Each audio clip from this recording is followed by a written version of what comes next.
Maglaga tayo ng ating patatas at keros. Then after nyan, atin ang hihiwain ng ating tenderloin hanggang sa ito ay maging malapad. Dahan-dahan ko baka ay kay mahiwa o ang kamay. O pagkatapos yan, gagawa tayo ng seasoning. Lagay tayo ng basil. Tapos sunod natin ang ating ground black pepper. Then smoked paprika. At konting salt. Then after nyan, mekos-mekos natin yan mga kakuse. Yan, so atin ang ilalagay sa ating tenderloin o meat. Yan, lagay natin lahat ng kanyang palibot. Hiwa tayo ng pahaba ng celery. Tapos smash natin yung nilaga nating carrots at patatas. Yan po mga kakusay. Durugin mo kusay ng maayos para maging maganda. O, dahan-dahan. O yan, pagkatapos yan, ilalagay po natin ang ating liver spread. Rino, baka naman. Tapos ground black pepper. So, lagay tayo ng konting oyster sauce. Then, mekos-mekos natin siya hanggang magsama-sama ang kanyang lasa, mga kakuse. Pwedeng-pwede ito pahanda sa Pasko, Piesta, o kahit anong handaan. Then, lagay na natin ang ating celery. So, pagkatapos yan, lalagay na rin natin ang ating capsicum. Yan o, mas madaming vegetable, mas masarap po yan, mga kakuse, para balance, ano? So, after niya, lagay natin ang ating raisin. Yan, ang sarap niyan, pihado, mga kakuse. Then, ang ating cheese. Yan ang magbibigay twist. Wow, kita mo yan.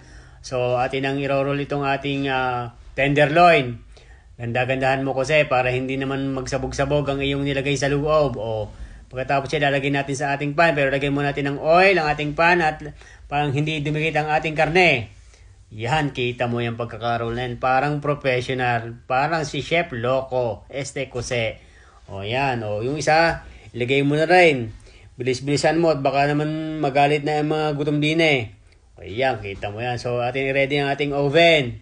Tapos yan, lagyan natin ng wax paper ang ating meat para hindi masyadong masunog. Yan. Then, aluminum foil. Then, set natin ng 2 oras ang ating oven ng 200 degrees for 30 minutes. Then, 180 degrees sa susunod na mga oras.